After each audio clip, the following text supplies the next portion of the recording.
Think about two of the biggest economic crises we've lived through. One was caused by a virus we could literally see under a microscope. The other, well, it was caused by a kind of virus hidden deep inside the financial system. We're going to see how both of these massive events connect right back to the simple choices that you and I make every single day. So that brings us to our big question. Can you really compare a global health pandemic with a Wall Street meltdown? I mean, on the surface, they look like they have nothing in common, right? One is about biology, the other is about these impossibly complex financial things. But what if, at their very core, they're actually a lot more alike than you think? Well, the Atlantic Council came up with this really powerful way to think about it. They said, look, the 2008 crisis was basically caused by its own kind of virus, a subprime virus. You had these toxic financial assets, these bad loans spreading invisibly from one bank's balance sheet to the next, and it just infected the entire global system almost exactly like a real-life pathogen. This analogy really gets you to the heart of what happened in both cases. Okay, so how deep does this connection really go? Once you start to peel back the layers and look past the crazy headlines, you find some fundamental economic similarities that are pretty much impossible to ignore. It really boils down to these two huge ideas, uncertainty and collapse. You see, in both cases, you had this shock that kicked off in one single economic powerhouse, the US back in 2008, China in 2020, and then it just spread like wildfire across the globe. In both times, the result was a massive economic collapse, with stock markets everywhere pretty much instantly losing about a quarter of their value. But what do we really mean by uncertainty? This goes back to an economist named Frank Knight. And this is the key. It's not just risk in the way we usually think about it. No, this is a risk you literally cannot put a number on. In 2008, nobody had a clue which banks were holding all the toxic junk. In 2020, you had no idea who was carrying the actual virus. And when you can't see the threat, you can't calculate the odds.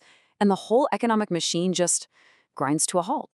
And right here, this is the crucial pivot for us. Because talking about global collapse and unquantifiable risk, it's just overwhelming, right?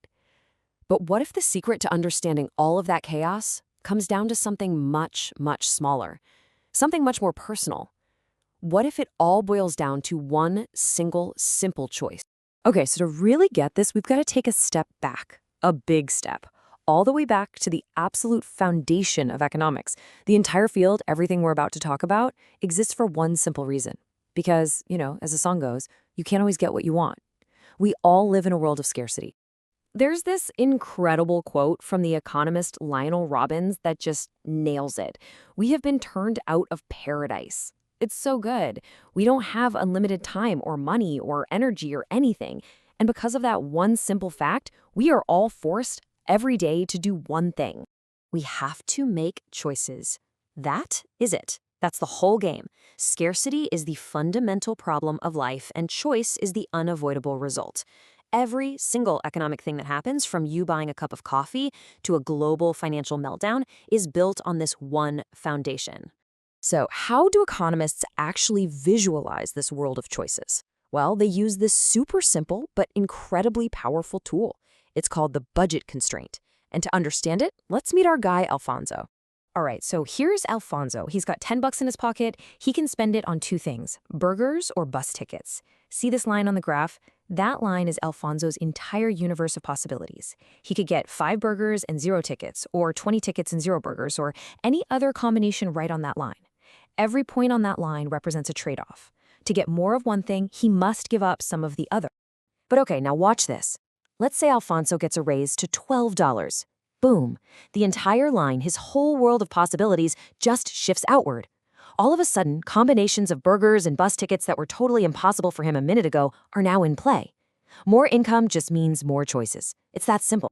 But what happens if his income doesn't change, but something else does? Like, say, the price of bus tickets doubles.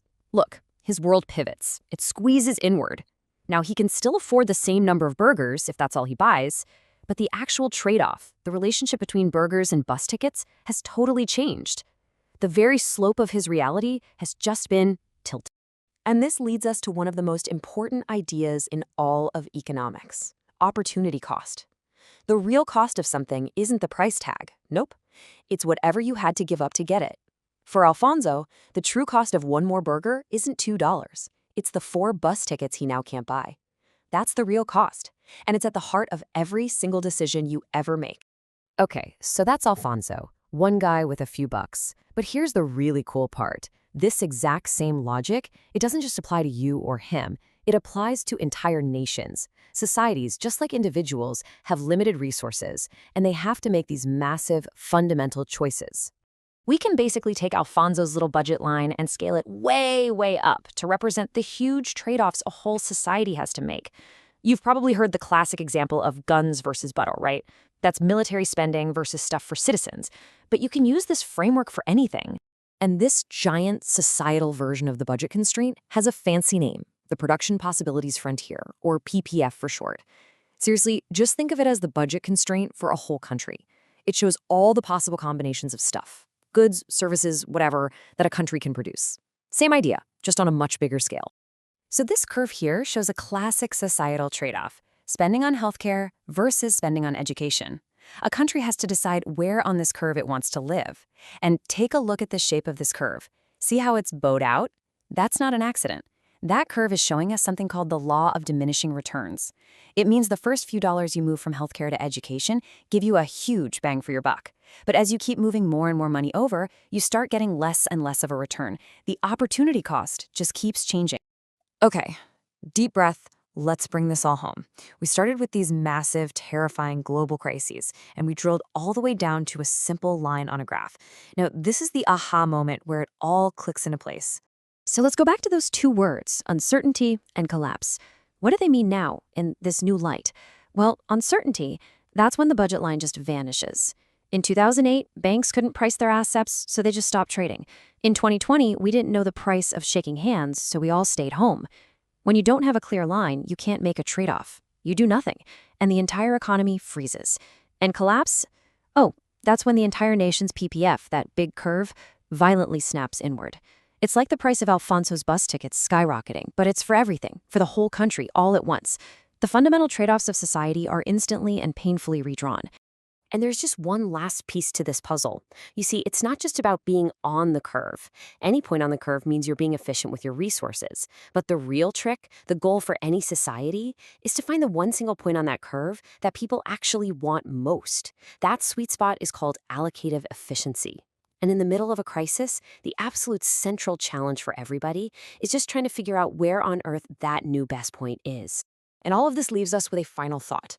These economic tools, they don't tell us what to choose, but what they do, and this is so powerful, is they reveal the choices we're making, whether we even realize we're making them or not.